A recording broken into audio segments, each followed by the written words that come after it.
Time is a valuable thing. Watch it find burn as a pet. Oh, hello. Both the dogs are coming to greet me. Hello. Hey guys, so today I thought I'd do a very requested video. A lot of people have asked me to update on my transition and to really go in depth with a lot of things that I faced during transition, and to also give helpful tips to those of you out there who are also going through your transitions or are going to go through them. So I thought that I'd make this video to kind of talk about things. I've got notes on my phone too. I've got bullet point notes so I know exactly what to talk about. Some of you asked these questions on Instagram that I'm going to address right now, and that's going to help us in our conversation. So the first question I got was, when did you first realize that I was trans? And I guess I would say maybe 15-ish, like, because I didn't really quite know what being trans was until then. Before that, I just thought, I was different, but I wasn't really sure why. But it's completely valid for different people at different ages to realize, so there's never any set age that anyone will realize. Were there ever any times that you wanted to go back or couldn't accept it? There was never any times that I wanted to go back, but in the beginning I think I was struggling with myself to kind of accept that fact. I did identify as non-binary at first because I really thought that that was what I was. But then I realized, I'm just a guy, I'm just gravitating towards masculine pronouns, masculine identity and stuff. So I was just coming to that realization. I first came out, I think it was when I was 17, and I was a senior in high school. So while I was in high school, I didn't exactly come out about it to my teachers or to my fellow students. My friend group I told, but I just waited to graduate high school and get out of there because I didn't really enjoy my experience in high school, so I felt like there wasn't really any point to come out. I probably wouldn't have been accepted anyway, so I just got through the rest of high school. Now obviously, if this is you watching the video right now and you want to come out in high school, props to you, I really respect that. For me personally, I was like so close to graduating that I was just like, forget it. But I encourage you guys, if you are looking to come out and you're in a safe environment and you want to and you think that things will go well, then go ahead and do it. How was the coming out process? It was difficult for some people rather than others. For me to tell my friends, it was a pretty well adjustment, which I'm lucky on that. There were some friends that I did lose, but for the most part it was a pretty good adjustment, so that was lucky. My mom and my mom's side of the family adjusted pretty well too, give or take a few people, so that was nice. I know for everybody it's not like that, and again I want to reiterate, if you feel that you're not in a safe environment to come out, or you don't think that it's going to go over well, then you probably should wait until you think the time is right. I know you want to rush and do it, but some things are more important. First started testosterone in April of 2017, I believe. So that was 2 years ago, because right now we're in 2019 as I speak. And I've definitely noticed too many changes. Like I've noticed my voice deepening, the body hair growth, the increased hunger, the increased irritability, facial hair, my face structure, pretty much anything that you could think of was changing more masculinely. I don't know anything about estrogen, so I can't really talk on that part, but I know with testosterone, it's completely flipping, and all the changes are very, very masculine. How did T change the way you think mentally? Well, one of the things that you have to realize when going on testosterone is that it will definitely increase your irritability or your anger or your temper. So you definitely have to remember that when you're in the heat of the moment, and try to calm down and remember that it's just an increase in hormones and an increase in emotions, and you may not necessarily feel that way, so you just have to calm down. That's what I worked on also. The biggest immediate changes that I noticed was the voice, because for those of you who have been with me through the beginning, you'll know that pre-T I had a very high and childish sounding voice, and now my voice has definitely deepened. It does get a little higher when I'm excited, which sucks, but for the most part my voice does sound like this and does stay in this range, which is good. Now, for those of you who have been watching my videos, you'll know that I went through top surgery. During the actual surgery itself, somebody asked if I was awake, and no, I was completely under anesthesia. I didn't realize what was going on until I came up out of surgery, and then it took a little while for me to wake up. The aftercare of the surgery was annoying because I had to wear one of those binders that constricts you for about, I think it was 2 months. And as the bruising and stuff was healing, my body was starting to be less and less sore, and then by the end of the process, obviously right now, nothing hurts, my chest is completely flat, and honestly, I've lived so long, because right now it's September, I've lived so long with my chest being flat, since like January, that it kind of feels like it's always been this way, and I've kind of forgotten what it's like before that. Sorry for the interruption, people came home upstairs, so I had to move myself on downstairs. Yeah. Nora's in the background. Yeah, I've been here the whole time. So anyway, a lot of people have asked me what's the hardest part of transitioning, and I guess what I would have to say to that is the hardest part of transitioning is getting to know the new you and having other people get to know the real you. Because I know it can be difficult for other people to latch onto a new name and pronouns and try to think differently, especially if that's a really close family member or a really close friend or sibling or whatever they are. It could be almost as hard for them as it is for you. So I definitely had to keep that in mind as I was going through my transition and try to learn to be patient with people. Now, I'm going to segue into the second part of this video and give you some tips on how to make your transition go more smoothly. Wait, actually, let me just say from the beginning, this is an FTM guide. I don't know anything about MTF. Male to female, I don't know. Female to male, I know. So that is what I'm going to talk to you about today. So if you're male to female, I'm sorry, I can't help you.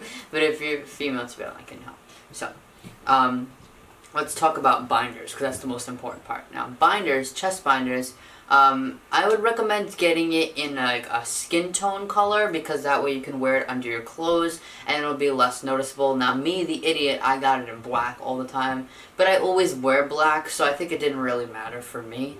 Now, obviously, I don't need binder anymore because I don't have anything, but I did have quite a few binders, and I think the best one that I would say go for is Underworks. Definitely don't buy any of those cheap from China binders on Amazon. They're like $2 or whatever, because anything that is that cheap is going to hurt you. And with binders come very big risks. You can hurt your ribs, you can affect your breathing, so definitely don't play around when it comes to binders and get the best one that you can. And like I said, I would suggest Underworks, but there's many other brands that are good out there. Now, a lot of you probably won't be able to start on testosterone until you reach 18 or until you're able to make the decision yourself. So the best advice I could give to you is, instead of just saying, you know, hang in there, well, still hang in there, but instead of just saying that, I think what you should do is eat a lot of foods that are rich in testosterone. So tuna, egg yolks, beans, there's a lot of foods that you can look up online that raise your testosterone levels, and it's like a completely healthy way to do it without the hormones, because you don't have those yet or whatever the case may be. Now, there's different ways that you can have testosterone, when it comes time to having the hormones. You can have it injected in shots like I do it, which I believe is the quickest way to start noticing changes, but some people can't handle shots, and that's fine.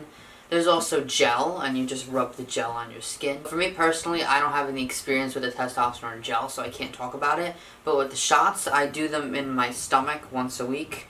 A lot of people do them in their legs. I don't know. My doctor told me I might do my stomach. And I started noticing changes relatively soon, within the first couple months. Another important part is how you carry yourself. Have the confidence, especially when it comes to difficult things. Now, I know there's this whole thing about issues with bathrooms, and I know that being transgender male, obviously you're going to want to use the male bathroom, but you cannot walk in there looking scared or unsure, feeling like you don't belong in there, because people will pick up on that. If you carry yourself with confidence and you walk into the bathroom, honestly, I've done that even before testosterone, and I've noticed that people don't really bother you when you look like you belong there. So I know it's going to be hard, but try to carry yourself with confidence and go straight into those situations. Now, there's a lot of people out there who probably find it difficult to find what they should wear when they're starting over their new wardrobe. For me personally, when I transitioned, I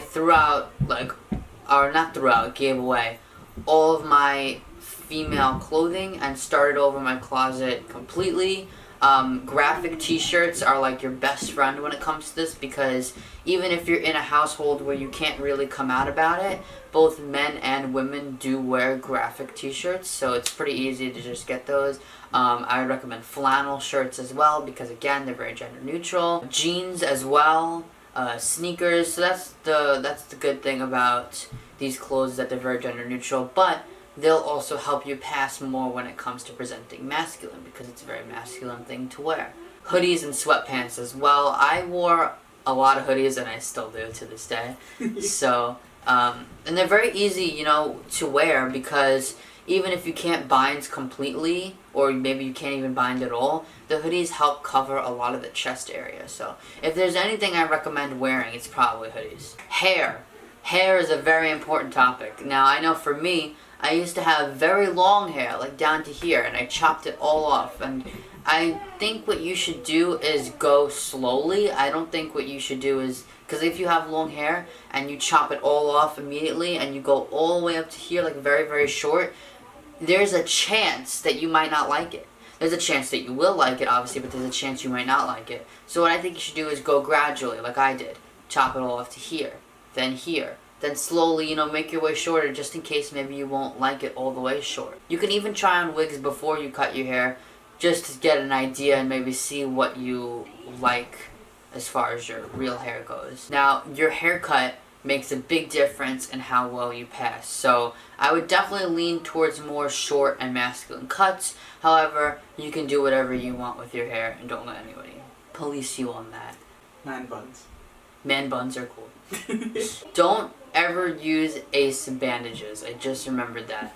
Because that can really restrict you and difficult your breathing, and it can hurt your ribs in the long run. So I know if you really want to bind, you know, don't sleep with your binder on. That's another important one. Don't work out with your binder on. I know you really want to bind all the time, and maybe even if you don't have access to a real binder, then you're going to want to use ace bandaging. But it's really not worth it, because it's going to hurt you. So don't do risky behaviors like that. More advice that I would have is save every penny towards your transition, whether that's paying for hormones, whether that's paying for surgery, new clothes, new hairstyle, whatever, because you know, you are going to need money going into this, and it's very important that you keep your sights on the future. So like selling old shirts you don't like? Yeah, you can sell old feminine clothing that you don't like, or maybe jewelry that you had. That's what I did. You could try to find support groups for people who are like you, whether it's FTM or MTF, going through this. I've found quite a few groups on Facebook, Instagram, Tumblr, even Discord, where you can find people, and you can rely on each other and kind of give each other support and help through your journeys. I hope you guys enjoyed this video, and I hope I covered a lot. Make sure to like and subscribe, and leave your comments. Actually, I think YouTube still banned my comments. Anyway, I hope you guys enjoyed this video, and I hope it covered a lot of what you wanted to know. Please like and subscribe, and watch my future uploads. Just remember that this is your transitioning journey, and nobody can take that away from you. So just do whatever you feel is best for you and comfortable for you, and I'm proud of you. So, goodbye. Hey guys, what's up? Guess what? I've got new merch. Hot Topic merch. I'm wearing it right now. This is one of the designs that we have. We have a few designs, and I'm really proud of all of them. Hot Topic and I have worked together to make this merch for you guys, and it's been my dream since I was a kid to be noticed by Hot Topic, so to have merch with them is pretty cool, I'd say. So if you want to check out the merch, the link is in the description. You can get this shirt, you can get one of the other designs. They have a bunch of different sizes and colors, and it's just also very cool. So I urge you guys to go check out the link in the description. Anyone who does get merch from there, please tweet it to me, Instagram it to me, Facebook it to me, whatever you want to do, and I will shout you out, and I will thank you so much from the bottom of my heart. So thank you. Please check out the merch.